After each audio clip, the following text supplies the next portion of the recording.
আসসালামু আলাইকুম এভরিওয়ান। আজকে আমি আপনাদের সাথে একটা অ্যামাইনো অ্যাসিড এবং মিনারেলস এর বিষয় নিয়ে আলাপ আলোচনা করব। আসলে আমাদের অ্যামাইনো অ্যাসিড এবং মিনারেলস প্রাণীদেহের এবং পোলট্রি ও গবাদি পশুর কী কী কাজে লাগে এবং কেন আমরা এটা ব্যবহার করি সে বিষয়ে আজকে আলাপ আলোচনা করব। তো অ্যামাইনো অ্যাসিডের কাজ কী? অ্যামাইনো অ্যাসিড সাধারণত প্রাণীদের ত্বক, পালক, বোন ম্যাট্রিক্স, লিগামেন্ট, মাংসপেশি ও অন্যান্য অঙ্গের জন্য খুবই গুরুত্বপূর্ণ। এছাড়াও অ্যামাইনো অ্যাসিড দেহের বিভিন্ন বিপাকীয় কার্যাবলীতে অংশগ্রহণ করে। আর মিনারেল প্রাণীদের বিভিন্ন বিপাকীয় এনজাইমেটিক ও বায়োকেমিক্যাল ক্রিয়ায় অংশগ্রহণ করে খাদ্য রূপান্তর হার উন্নীত করে, ফলে দৈহিক ওজন ও ডিম উৎপাদন বৃদ্ধি করে। অর্থাৎ অ্যামাইনো অ্যাসিড এই কাজগুলো করে। কী কী কারণে আমরা অ্যামাইনো অ্যাসিড ব্যবহার করব তা হচ্ছে সুষম দৈহিক ওজন ও পালক বৃদ্ধিতে আমরা অ্যামাইনো অ্যাসিড ব্যবহার করতে পারি।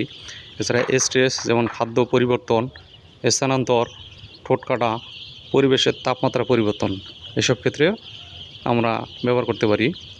এরপর ভ্যাকসিনের কার্যকারিতা বৃদ্ধিতে, অর্থাৎ ভ্যাকসিন করার পরবর্তীতে যদি কোনো স্ট্রেস পড়ে সেক্ষেত্রে আমরা এটা ব্যবহার করতে পারি। এছাড়া রোগ প্রতিরোধ ক্ষমতা বৃদ্ধিতে এই অ্যামাইনো অ্যাসিড ব্যবহার করতে পারি। এছাড়া অ্যান্টিবায়োটিক ও কৃমিনাশক ব্যবহারের পরও আমরা ব্যবহার করতে পারি। স্বাভাবিকের তুলনায় কম খাদ্য গ্রহণের ক্ষেত্রে, যদি মুরগি কম পরিমাণ খাদ্য গ্রহণ করে সেক্ষেত্রে আমরা এই অ্যামাইনো অ্যাসিড ব্যবহার করতে পারি। এছাড়াও প্রোডাকশনের ক্ষেত্রে ডিমের উৎপাদন, আকার, উর্বরতা বৃদ্ধিতে অর্থাৎ ফার্টিলিটি বৃদ্ধিতে আমাদের অ্যামাইনো অ্যাসিড ব্যবহার করা যায় এবং ডিম দেওয়ার স্থায়িত্ব বৃদ্ধিতে আমরা অ্যামাইনো অ্যাসিড ব্যবহার করতে পারি।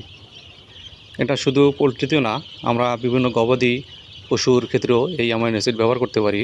যেমন শারীরিক দুর্বলতা বৃদ্ধিতে, যে কোনো ধরনের ধকল নিয়ন্ত্রণে, কৃমিনাশক ব্যবহারের পরে, অ্যান্টিবায়োটিক ভ্যাকসিন ব্যবহারের পরে, প্রজনন ও রোগ প্রতিরোধ ক্ষমতা বৃদ্ধিতে এবং সঠিকভাবে খুর ও লোমের বৃদ্ধিতে আমরা এই অ্যামাইনো অ্যাসিড এবং মিনারেলস ব্যবহার করতে পারি।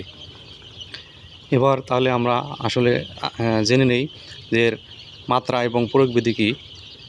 আমাদের পোলট্রি আছে, পোলট্রিতে আমরা 1 মিলি 1 লিটার অথবা 2 লিটার পানিতে দিতে পারি, অর্থাৎ 1-এ 1 অথবা 2 লিটারে 1 মিলি দিতে পারি। কবুতর, পোষা পাখি যেগুলো আছে সেগুলির ক্ষেত্রে আমরা লিটারে 3 থেকে 5 লিটার 3 থেকে 5 মিলি ব্যবহার করতে পারি। এছাড়া গবাদি প্রাণীর ক্ষেত্রে প্রতিদিন 10 থেকে 20 মিলি করে আমরা দিতে পারি।